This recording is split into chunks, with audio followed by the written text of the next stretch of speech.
Sattler Files. Welcome back. And teenage pregnancy is an issue that often raises its head in the media and around the place. It's a major issue in the community.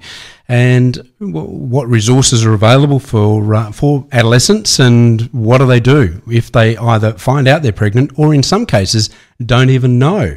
Deborah Ireson from the University of Notre Dame has done a heap of study and is a bit of an expert in this area. How are you, Deb? I'm well, thank you very much. How are you? Very well. The issue of teen pregnancy, you've looked into that in great depth. What have you found overall as a trend? Oh, it's not a new subject, is it? Let's face it, it's been around for a long time. And I've been a midwife for 20 years, and consequently, finding adolescents in different predicaments has been part of my practice for a long time. And when I started to look into it in more depth, it really intrigued me that there were more things that we could do. And you go to places, some of the hospitals in Perth, we are wonderfully set up. We have clinics with enthusiastic staff and services who can really help these girls make the most of their lives, you know? There's obviously I recall seeing a number of stories over the years where schools are now accommodating for young mothers, that sort of thing, which is always good. It must be a pretty trying time for a young girl, and I know in your experience you've some as young as 12 and 13, which is frightening. Absolutely, it's frightening. It's scary for them too. So you know, schools are wonderful because one of the main things, it's a complex issue at the end of the day, but education and getting schools involved is very important to these girls because incidents like this in their lifetime, it doesn't mean to say that their education stops. And education for these girls is a really important thing. So the more schools that come on board and start looking after these girls and helping us provide services for them is a really good thing. Because it is pretty easy to stereotype, you know, a young teenage girl that gets pregnant, you know, straight away, most of us would have that sort of immediate image. Without a doubt. And that preconception about what sort of girl she is and all that sort of stuff. And also that then casts aspersions on her intelligence and everything else. But in some situations, just circumstance and I suppose bad preparation, bad luck, in that sense, but they, you know, it doesn't mean they should be cast aside, should they? No, not in the slightest. And you're quite right. Stereotyping is very unfortunate in this circumstance, and it you know, it's not been unfounded in some instances. But an awful lot of the time, some of these girls don't actually realise that it's happened. That sounds very sort of vague, but some of them are so young they don't truly realise what is happening to them. So it's a bit out of their control. Others make mistakes and they've got really good family who support them and rally round, and the mistake can actually be turned into something that can be good. And others, it tends to be a normalised value in you know, a certain socioeconomic group where young pregnancy is tolerated and accepted because, yep, they've started early and that's what they're going to do in their life. I know, casting my mind back a very, very long way, back to when I was at school, there was the very early days of sex education at school in those days. And, of course, you know, for a teenage boy, that was all very He and, you know, naughty bits and all the rest of the stuff that you do as a teenager. One expects that sex education has progressed a fair way in schools, but obviously not far enough.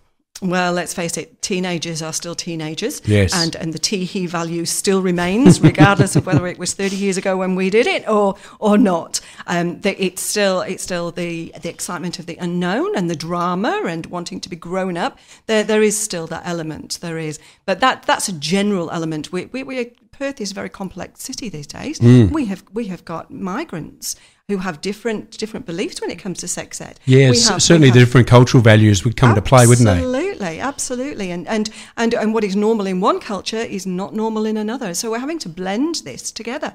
Makes Perth exciting, but challenging too. What else did you find in terms of what's available, what sort of information is available, both in terms of for the professionals to look after these young girls, and also for the young girls to actually, you know, find resources to look after them? Because, as you said, it must be a pretty scary time if you're a 14, 15-year-old or, you know, lo and behold, a 12 or 13-year-old, which is sort of unbelievable. But in that point, you'd have all sorts of pressures and stresses coming from everywhere, including your own family, I would expect. Absolutely. And being a professional, I know where the information is for them.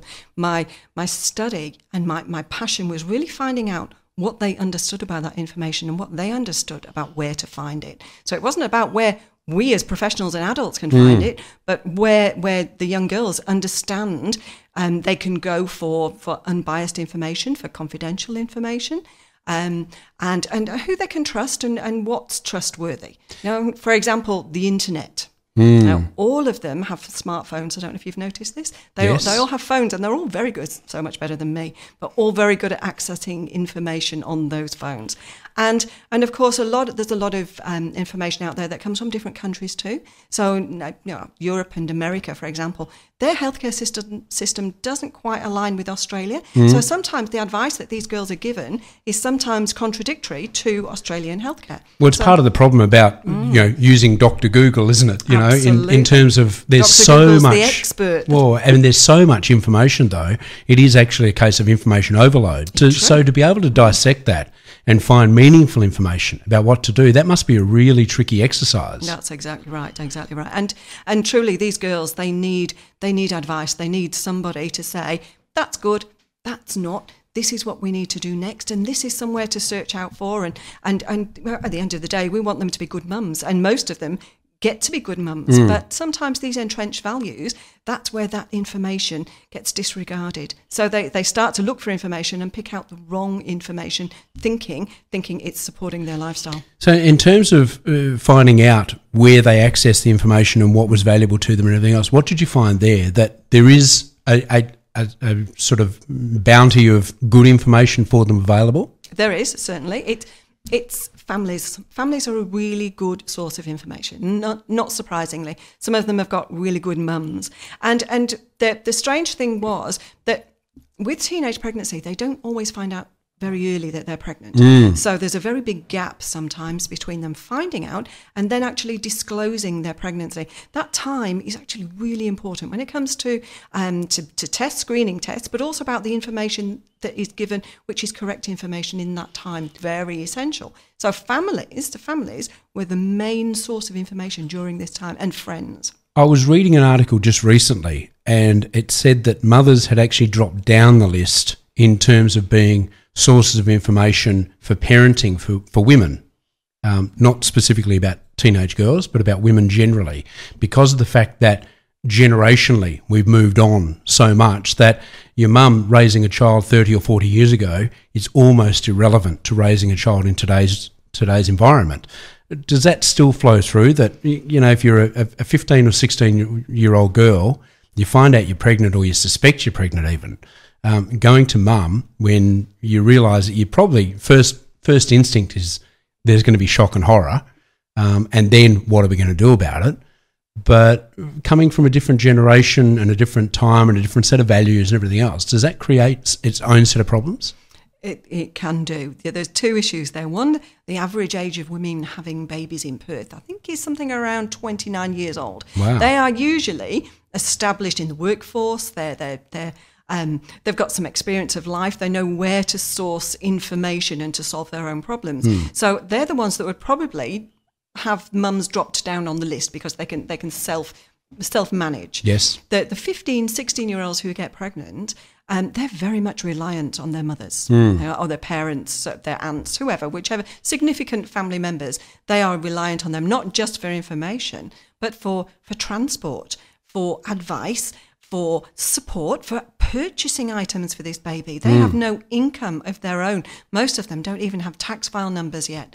So, and they're still in the throes of education as well. So a lot of them, like I said before, they find out or suspect that they are pregnant early, and then they disregard it. They either deny it and think, oh no, I can't tell my mum, this is going to be awful. Oh, how am I going to do this? And that facilitation, that deliberation goes on for weeks sometimes. So often they don't disclose they're actually pregnant until they're a good 5-6 months pregnant. Wow. So then mum comes on board, and yes, there's the shock, horror, and the anger, and the just you can just imagine the scenario. Yes. Really, can't you? You can. And then mum says, right, okay, this is what we're going to do about it. And then mum gets them into the GP and gets them into services where they can be looked after. The information that was considered important for teenagers in particular, What did you find that was? What was the primary stuff that they wanted? Okay. It wasn't the information that I thought they should have. It was the information that they thought they should have. So they all want to know about labour and giving birth. That's it. They forget about that. I mean, that is a very small part of being pregnant and becoming a mother. And they all forget about how they need to learn about newborn babies and how it's going to affect their life and how they're going to incorporate this on a full-time basis with everything else they've got in their life, in their social life. So very much the information they sought out was from other young mums with babies. So that brings into play the issue that Talking Realities had. Talking Realities was a program run by Trinity, a successful program, which recruited young mums to then go out and educate other young mums about what was to happen and adolescents in general to prevent teenage pregnancy. That makes a lot of sense. It does. It's not working at the moment. I think they've closed their doors now, sadly.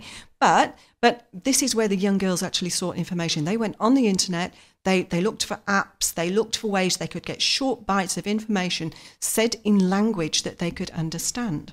And also they looked for information when they were with health professionals. Now, normally antenatal care is set up into stages. You'll go and see your GP at a certain time and you'll have some blood tests. You'll go and see your midwife at a certain time and then you'll go and have a scan. And you'll come back for regular appointments which get closer together towards the end of your pregnancy.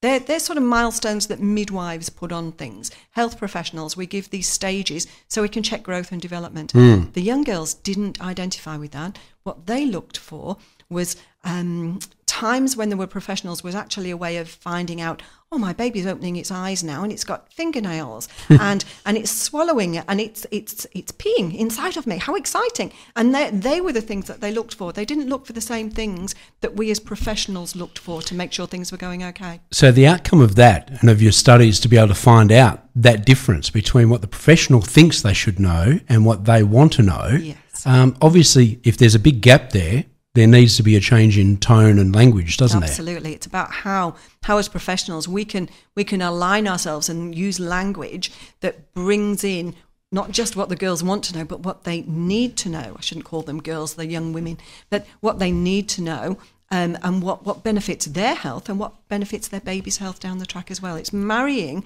the two and delivering it in a way that these young women can access it.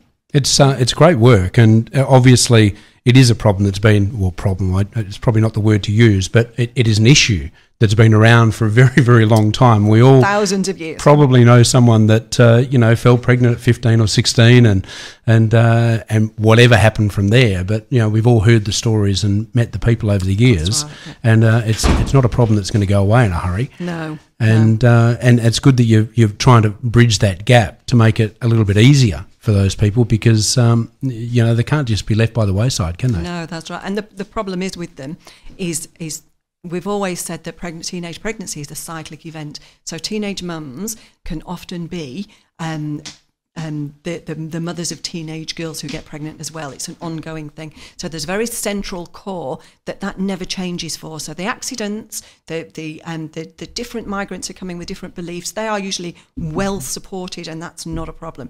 But the central core are the ones that we need to really, really have a look at. How we deliver that information, how we break that cycle. That's the important part that really needs to be paid attention to. That's excellent. Well, keep up the good work. Thank you very much. Well done. Good speaking to you. Deborah Ireson from the University of Notre Dame with very, very interesting study on teenage pregnancies in particular. And we'll be back very shortly with more on the Sattler Files. This is the Sattler Files.